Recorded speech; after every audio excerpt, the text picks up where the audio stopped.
High বন্ধুরা, কেমন আছো? আশা করি ভালো আছো। আবারও নিয়ে চলে এলাম নতুন একটা ভিডিও। ভালো লাগলে লাইক কমেন্ট করবেন আর সব বন্ধুদের কাছে ভিডিওটা পুরোপুরি শেয়ার করে দেবেন। যাই হোক, দেখতেই পাচ্ছ। আর তার আগে বলে রাখি যে ভিডিওটা পুরোপুরি দেখবেন, টেনে টেনে দেখবেন না, তাহলে কিছুই বুঝতে পারবেন না। যাই হোক, এখানে আমি মাগুর মাছ নিয়ে নিয়েছি। অবশ্য মাগুর মাছ দোকান থেকে কিনে নিয়ে এসেছি, এনে বাড়িতে এনে কেটে নিলাম। তাড়াতাড়ি করে কেটে নিয়ে মাগুর মাছটা ভালো করে আমি ধুয়ে নিয়ে নিয়েছি। অবশ্য মাগুর মাছের ভিতরে অনেকটা কাদা কাদা ভাব গন্ধ থাকে, যেটি হোক মাটির ভিতরে থাকে, তো যার জন্য আমি মাগুর মাছটাকে ভালো করে ধুয়ে নিয়েছি। ধুয়ে নিয়ে আমি একটা পাত্রে তুলে নিয়েছি।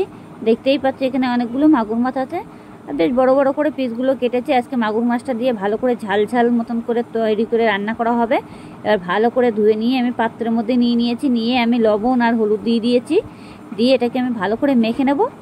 যেটি হোক, এটা সুন্দরভাবে মেখে নিয়ে এটা কিছুক্ষণ একটু মেখে নিতে হবে ভালো করে, যত মাখবে সেটাও মাছটা ভালো লাগবে। মানে লবণ হলুদটা মাখিয়ে রেখে দিলে পরে মাছটা শক্ত থাকবে, আর তারপরে মাছটা টেস্টি হবে বেশি।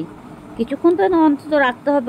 অনেক সময় দেখা যাচ্ছে মাছটা তাড়াতাড়ি করে নুন হলুদ মাখিয়ে কড়ার মধ্যে ছেড়ে দেয়, সেরকমভাবে করলে হবে না। যাই হোক, এটাকে আমি কিছুক্ষণ মাখিয়ে রেখে দিলাম।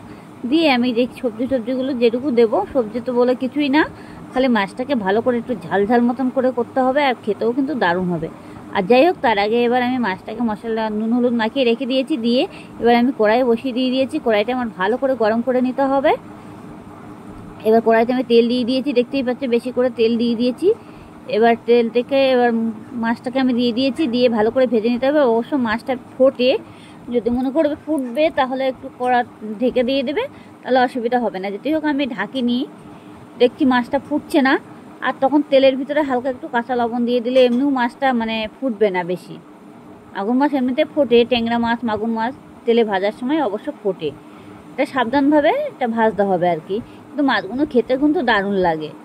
অবশ্য আপনারা ঘরে বসে একবার চেষ্টা করে দেখুন, এই মাগুর মাছ দিয়ে ঝাল করার কিন্তু এত টেস্টি হয়, মাছটা না খেলে বুঝতেই পারবে না। যাই হোক, আমার এক পিঠ অলরেডি ভাজা হয়ে গেছে, আমি উল্টে দিয়েছি। দিয়ে আমি এবার এই পিঠটা ভালো করে ভেজে নেব। অলরেডি লাল লাল করে ভেজে নিয়েছি মাছগুলো। একটু লাল লাল করে ভাজতে পারে, তাহলে মাছটা একটু খেতেও স্বাদ হবে, আর অনেকটা ভ্যাট ভেদা মতন থাকবে না। অনেক সময় মাছটা ঝোলের মধ্যে দিলে ভ্যাট ভেদা হয়ে যায়, সেটা থাকবে না, একটু শক্ত শক্ত থাকবে। বাকি যে মাছটা ছিল সেটাও আমি আবারও ভেজে নিচ্ছি। এ অলরেডি ভাজা হয়ে গেছে, দেখতেই পাচ্ছি। আমি এখানে মশলাটা নিয়েছি, আদা আছে একটু, আর মানে কাঁচা লঙ্কা আছে। এখানে বেশি কিছু মশলা নেই। আর এই টমেটো কুচি আর পেঁয়াজ কুচি দিয়ে দিয়েছি, দেখতেই পাচ্ছ। দিয়ে এটাকে আমি ভালো করে মশলাটা করে নিয়েছি। নিয়ে এবার আমি কড়াইয়ের ভিতরে মাছ ভাজার যে তেলটা ছিল, দেখতেই পাচ্ছ, তেলের ভিতরে আমি একটু মশলাগুলো দিয়ে দিলাম।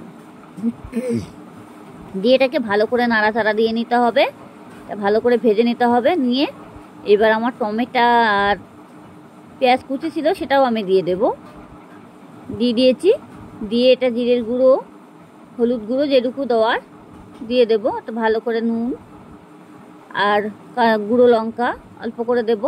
আপনারা যেমন লঙ্কা খাবেন তেমন দিতে পারবেন, কোনো অসুবিধে নেই।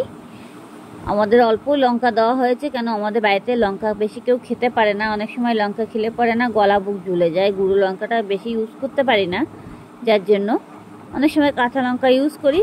গুঁড়ো লঙ্কাটা ইউজ করলে না গলার ভিতরে জ্বালা জ্বালা ভাব করে। গুঁড়ো লঙ্কা অবশ্য খাওয়াটা বেশি উচিত না। যাই হোক, আমি দিয়েছি। আজকে তো মাছটা একটু ঝাল করবো, তো সব দিন তো সমান যায় না না। যাই হোক, আমার মশলাটা ভালো করে ভেজে নিতে হবে লাল করে। মশলাটা না ভাজা পর্যন্ত কিছুই জল দেব না। এখন দেখতেই পাচ্ছ টমেটোগুলো পুরো ঘেটে গেছে, আর টমেটোটা পুরো ঘেটে দিতে হবে। মানে যাই হোক, আমার হয়ে গেছে। আমি জলটা দিয়ে দিয়েছি অল্প করে। এবার জলটা দিয়ে এবার ঝোলটা ফুটে উঠে গেছে। আমার যে মাছ ভাজাটা ছিল সেটা দেখতেই পাচ্ছে পাত্রে রেখেছি। এবার মাছ ভাজাটা আমি ঝোলের ভিতরে দিয়ে দেব। এই দেখো, ঝোলের ভিতরে দিয়ে দিয়েছি। এবার এটাকে দিয়ে ভালো করে ফুটাতে হবে। ফুটিয়ে দেখতেই পাচ্ছ, আবার ঝোলটা পুরো মোড়ে মানে একটু টাইট টাইট হবে।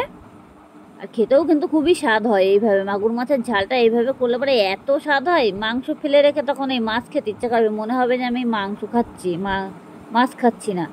যাই হোক, মাগুর মাছের ঝোলটা অনেকটা টেনে গেছে, দেখতেই পাচ্ছ।